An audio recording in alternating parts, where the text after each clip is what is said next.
everyone, my name is Daniel and I am just a casual racer, and today we're in Raceroom, and that is because everything this month until August 18th is free. All the tracks, all the cars. So I'm actually trying out two of the newer pieces of content here. I'm driving the Opel Vectra super touring car, a bunch of super touring cars I'm racing against, and I'm at the Alemannenring. Ooh, get a little kiss on the quarter panel, slide it through the corner. Cars are a lot of fun. The Alemannenring was a famous circuit for the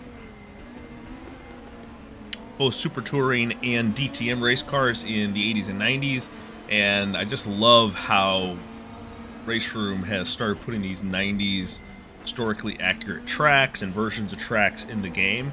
It just fits so well, and they've got now several classes of 90s cars, and so whether it's Formula 1 cars, whether it's, you know, super touring, a couple years of DTM, they got a couple of their classics. It's really cool to see a game focusing on an era that really hasn't been focused on a lot, and for a lot of people, right, the 90s is kind of a really important racing era for them. You know, a lot of people, that's their childhood, or they've heard a lot about it, and so I think it's an era, right, that's quickly becoming quite historic and quite nostalgic for a lot of people. So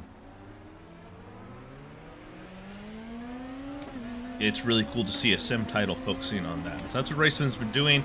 If you're interested in this racing, they got a DPI car, a Mazda. They got some new GT cars. I know Raceroom's trying to update their content a little bit more. Obviously still focusing on some of the more obscure, unique content, like I'm driving here, but they also are starting to bring in more of the mainstream GT cars. And of course, it looks like they're going to start bringing in some, you know, prototypes / hypercars even. So that's exciting to see, and bodes well. Supposedly there's going to be a huge, up to 75% off sale that's going to follow after August 18th, and then later this year there's going to be some major new content, including their first hypercar and some really cool, I guess, potentially game engine changes. I wonder if we might get a day-to-night cycle. That's what I've been hearing.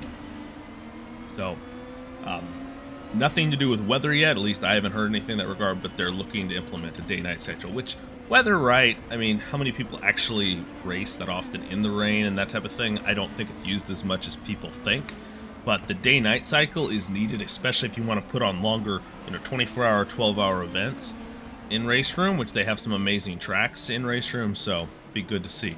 I really love to. It's just fantastic that Raceroom does this kind of these free trials. Hopefully this helps to grow the user base, because Raceroom is an excellent sim racing game, and I drive Raceroom. Kind of strangely, it's one of my more covered sims. There's just not a lot of people covering Raceroom content, so when I do it, I don't get great views. You know, obviously a set of course of videos do better. LMU videos often do a little bit better, but compared to some games, like even compared to some of my Automobilista 2 stuff, it's pretty comparable. And I think it's mostly just because almost nobody's covering Raceroom. So, and like I said, you don't make any money. At my level, you don't make any money off of YouTube. I make less than $1 a day, closer to 50 cents a day. And I have videos closing in on 250,000 views. There's just no money to be had anymore on YouTube. YouTube keeps cutting what creators make, especially smaller creators, and there's just no money. Used to be, I remember, 20, 50,000 subscribers. People said you could do that as like a part-time job. I doubt even 100,000 subscribers is a part-time job anymore, because YouTube just keeps making the terms more and more unfavorable. So it doesn't really matter what I cover. I just want to cover things that I enjoy and want to drive, and I think will be interesting to people. And I think this free month until August 18th is going to be interesting to a lot of you. This Alemannenring, right, it's a very interesting circuit. It's the tight 90-degree corners. We got this really tight hairpin. I actually had to go in and adjust the steering ratio to be able to make this corner reliably. So I've got it maxed out. High as it'll go. Vectra, definitely, it's an interesting car. I was driving the Honda as well earlier, super touring car, and it definitely has, I think the Honda handles a little bit better, a little faster overall, I think, but I don't know, this car seems almost like it doesn't quite turn in as well as the Honda. think some other circuits it would definitely be more at home at. I've done my best to get a decent little setup to make it a little bit better, but definitely has, to me, it feels like a little bit boat-like characteristics. Although these super touring cars, none of them are like nimble open wheelers. You know, none of them are like that. Be interesting to run, actually. What is it? The Formula Ford type car here. Some of those small open wheelers. Be very interesting. Actually, race at this circuit with some of those. Might be kind of chaotic between the walls and, you know, all the open wheels getting tangled or whatever, but I could also see it being some pretty good racing, like sections like this especially. Plenty of room for some of those small open wheel cars to race against each other.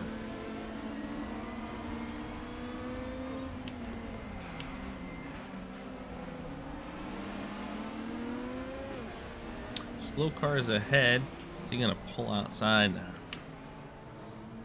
So we've only gained one position, I believe.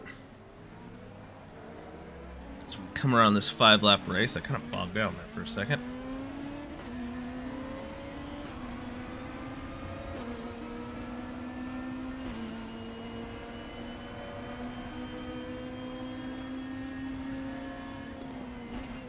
Last lap here.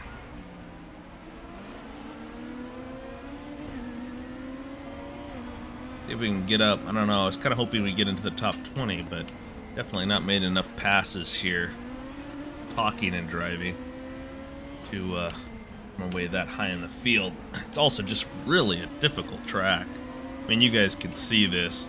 I mean, you could cheese it. You could throw it up the inside of the hairpin and just start banging into the AI and stuff. But realistically, I'm trying to drive this in a realistic manner. And I would say the AI, remarkably, for such a tight and difficult track, they do a pretty good job.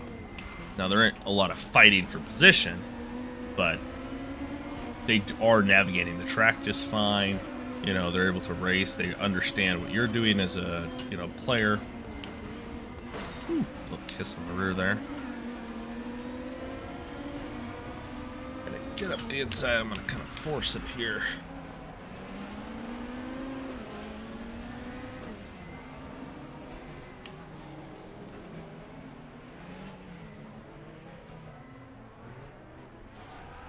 Oh no!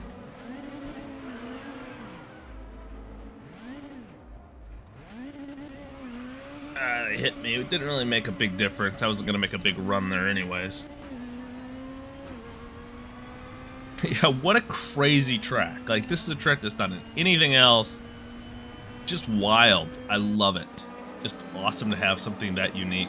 Gained a few positions over the course of that race, mostly there at the end.